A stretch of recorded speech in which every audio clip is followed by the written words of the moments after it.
You're listening to the MKSOUL podcast, created for the lovers of love to inspire, intrigue, and provoke you to color outside the lines of love as you know it. Take what you will, and just leave what you won't. I'ma be here for you regardless.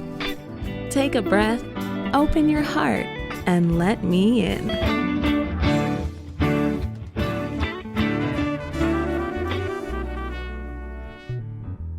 Episode 3, How Are You Single? Hello darlings! As I mentioned in episode 1, I want MKSOUL to be more than just an outlet for us to discuss all things love. I want it to be a window for you to glance into the life and times of Miss Kerr. Today's topic should be fun. It's a question that I get asked all too often from men and women, old and young alike. How are you single? Why are you single? Now, depending on who's asking or how it's delivered, it can either get me quickly irritated or easily excited. Because there's generally one of two intentions. Either it's a precursor to an ulterior question that people really want to ask but don't usually have the balls to, which is, what's wrong with you? Or they genuinely just want to get a better understanding of you and where your head's at. But it wasn't until recently that question hit me different than any other time that I've been asked. And I'm gonna tell you why. Story time! So I was spending some time with my grandma recently, and after, the normal catching up and stuff, she was asking about my brother and his girlfriend, and then she paused, looked at me, and said, "So, Miss Kerr," yes, my grandmother calls me Miss Kerr, "what about you? Do you have someone special?" And well, your girl is single, so my response was, "No, Grandma, I don't." And y'all, I really was not prepared for her reaction. One, because I don't think she's ever actually asked me that when we were face to face together. And two, she doesn't really ask that often. Sidebar, I've been really lucky to have one of those families that doesn't grill me about having a boyfriend. It's never, "So who are you bringing to holiday dinner? Where's my grandkids? Why don't you have a boyfriend? Why are you still single?" I don't get asked any of that stuff by my family, so I'm really grateful that pressure is not on my shoulders. A lot of people also put a lot of pressure on themselves to get certain things done by a certain time, and that's never been a concern of mine. Anyways, back to the story. After I told Grandma that I'm still single, her whole demeanor changed. Her face dropped, her eyes welled up with tears, and in the saddest but most loving tone, she said, "Oh no, well, why not? How could no one want my special granddaughter?" Break my heart. Lord knows I had to choke back tears before having to accept responsibility for making my grandmother cry. So I did some quick thinking and I was like, no, Grandma, it's not that nobody wants me. It's just that I haven't found that special someone yet. But still looking at the menu, got a couple appetizers on deck, and with a sigh of relief and a chuckle, she said, "Oh, okay, just don't make nobody take you for fool." So she laughed, I laughed, crisis averted. But of course it got me thinking. Being single has such a negative connotation sometimes, and well, when your family and your friends who love you so much have seen you single for so long, of course they're gonna start to wonder, why don't you have someone in your life? Are you really happy? What's really wrong with you? Generally speaking, I receive one of two reactions to my singleness: surprise or shock that someone hasn't snatched me up yet, or questioning as to what is actually wrong with me, why I don't have somebody or nobody wants me. Here's my issues with both of those things. For number one, people seem to forget that it takes two people to decide to be in a relationship. I have to decide that I want to be with you, and you have to decide that you want to be with me, which means that just because a man wants me doesn't mean that he gets to decide to just snatch me up. I have a say in this too, I get to also decide if I want to be snatched. Also, being single for an elongated period of time or over a certain age does not mean that there's something wrong with me, or that there's something wrong with you or anybody else for that matter. Maybe it just means that I had different priorities, or I chose to focus my energy in different areas. It's not like I'm an aged banana that nobody wants to eat, lest we forget that older bananas make for some bomb-ass banana bread, because it's extra soft and sweet too. But I digress. First, let's nix the dating myths that are usually answers as to why women are still single. And as a disclaimer, I'm a woman, I date men, and all of these examples are going to be applicable as such, but these can be interchanged for whatever your preferences are. So number 1, all men are trash. No, all men are not trash. All men are different. So every man that you meet, you need to treat as a new man that you've met. You cannot compare them to any past relationships that you've had, even if there are similar circumstances. Number 2, there's no good men out there. Wrong again. There are tons of great men out there. You just haven't found any that are compatible with you yet, and that's okay. Keep looking. Number 3, chivalry and romance are dead. Wrong again. A man will romance a woman that he wants to romance. And if you haven't experienced it yet, then maybe you just weren't the one. But it's okay. Plenty of fish in the sea, right? Number 4, men don't want to commit. Again, not true. There are tons of men out there that do want to commit, but maybe you just haven't found the ones that do or that want to commit to you, and that's okay. See, here's the thing.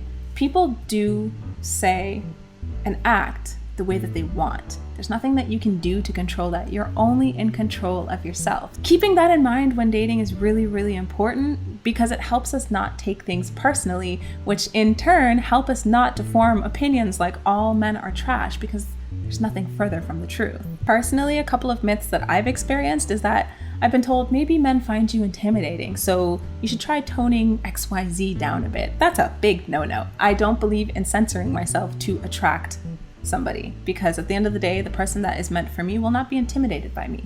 They will be inspired by me. They will be excited by me. And I won't have to censor myself in order for them to see what it is that they see valuable. Some people have said, oh, over 30 with no kids, there's gotta be something wrong with you. Come on. What is it? Again, I've just had different priorities, and yes, I would love to be with somebody, but it's not like the be-all end-all. I'm okay. I'm very okay and very happy being single. But we'll get into that later.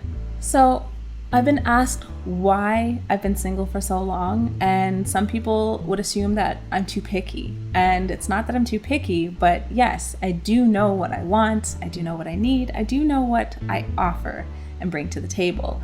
And as someone who has gotten very comfortable in being by myself and enjoying my own company, I don't feel the need to settle just to be able to say that I have somebody. So my singleness is a choice. I choose to be single until I can find somebody that complements me, and vice versa. And no, I'm not talking about, oh my God, you're so pretty. Oh my God, you're so beautiful. I'm talking about complement, yin and yang. We balance each other in different ways. I'm also preparing myself to be a good partner. I understand that in order to attract a certain type of person, you have to be that person. And there is nothing that I want or need from someone that I wouldn't be able to reciprocate for them. But of course, that takes doing a lot of personal work in order to ensure that. So that's an ongoing process, but that's also been something that I've been focusing a lot of energy on, and that I think a lot of other people should do as well. I'm also still learning how to love myself fully. I believe that it's important for you to be able to teach your partner how you want to be loved. It doesn't make sense to say, oh, they should just know, because nobody's a mind reader. Well, actually, some people are, but for argument's sake, you can't expect somebody just to figure out all of the things that you like and that you don't like. Like, you have to teach them, same way that you have to teach children how to walk and how to speak, and you have to teach animals how to behave the way that you want them to behave. Same goes for your partner. You have to teach your partner how to love you in the way that you want to be loved. And when they don't do it the right way, you got to show them that that wasn't the right way. I didn't like that. And then give them the solution, give them the better option so that they can do the things that you like to do. It's a process. But it's a learning process for everybody that every party involved needs to put effort into. So right now, I'm learning how to put more effort into loving myself fully so that when I do find that person, I can teach them the same way that I've learned myself. And also, and this is like super, super important, especially in my past experiences, intentions need to be aligned. I have met a lot of really great men in my past, and we've had great connections, and it just didn't work out because my intention was not aligned with their intention, and vice versa. And that's okay. There's absolutely nothing wrong with that. At the end of the day, I still got to get to know and experience some really great humans, but it's very important that a focus is put on communicating and understanding what both parties' intentions are so that you don't waste anybody's time and you also don't hurt each other.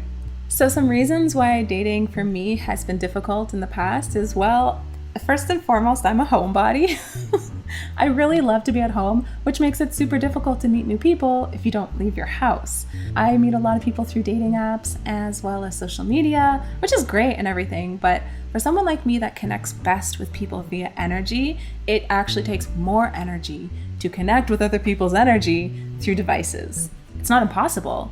It's just sometimes a little exhausting. Also, I'm a very intuitive person, and like I said, I know myself very well, so I can very quickly identify whether or not I foresee myself being with somebody long term. I don't believe in wasting people's time, so if I don't feel that I see a future with someone, I'm not going to continue investing energy in dating them because I just don't want to lead anybody on for no reason. We can be friends though.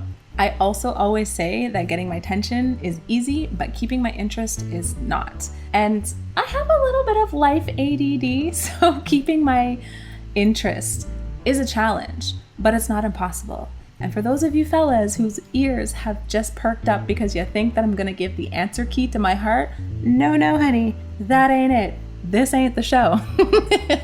But I will say that figuring me out is really not that difficult if you pay attention. Also, I have 2 cats and I love my cats very much. We're a package deal, so if you're not a cat person, it's probably not going to work out. And that's not to say that every guy that I date has to be a cat person, but they're not going anywhere.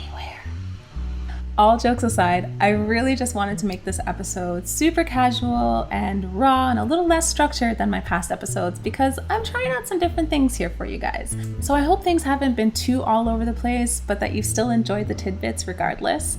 That being said, I would really appreciate it if you guys followed me on Instagram at The Real Miss Kerr, that's MISSKERR,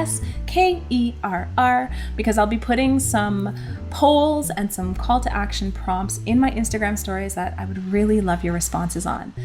What I would like you to do is give me some feedback on how you've liked the different formats that I've done the MKSOUL podcast, and just let me know which one you like the best so that I can structure future episodes just like that.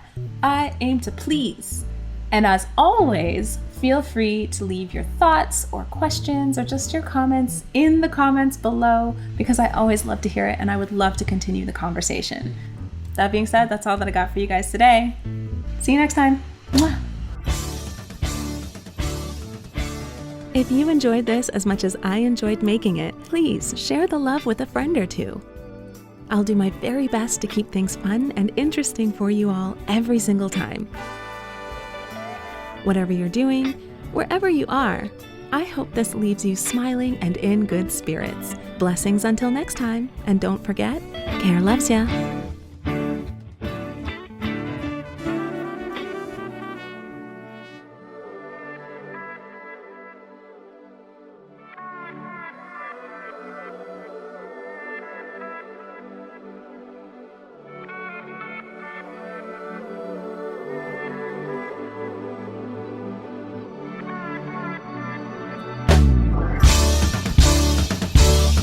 This is grown-folks music, baby, and I ain't afraid to say it. Said I'm trying to be polite now, and I hope I get it right. If you ever had the notion for some loving and devotion, I got that magic potion, and I promise you it's harmless. So if you wanna roll, hey, I'm ready to go. And if you wanna ride now, baby, ride. That could be so nice. If you wanna see me, baby, well, this line here's important. Forget what you've been thinking and know that love is harmless. I know you're scared. all the ghosts that's in your past. Relationships gone bad and the ones that didn't last. Well, I can guarantee when you reach out in the darkness, this house was never haunted, and I promise you it's harmless. So if you wanna roll, yeah, I'm ready to go. And if you wanna ride now, baby, well, that could be so nice. You need to know you're the star on my red carpet. Forget what you've been thinking, lady, and know that love is harmless. I think it's safe to say that we both paid our dues. Highly explosive love, but we chose to light the fuse. Let's take a cruise for two on the waters that's uncharted. Forget what you've been thinking, baby. This love will be harmless. So if you wanna roll, I'm ready to go. But if you wanna ride now, baby, that could be so nice. What kind of fool would throw away a fortune? Well, I gladly take his portion and show you love is harmless. Woo! Ride with me, ride with me, ride with me, ride with me, ride, baby, yeah. Roll with me, roll with me, roll with me, roll with me, ride, baby, yeah. I said, be with me, lady. Forget what you've been thinking about love.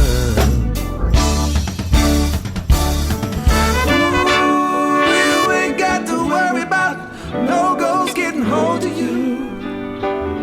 The only thing bumping and grinding in the night gon' be us two. I hope these walls ain't too thin in this apartment.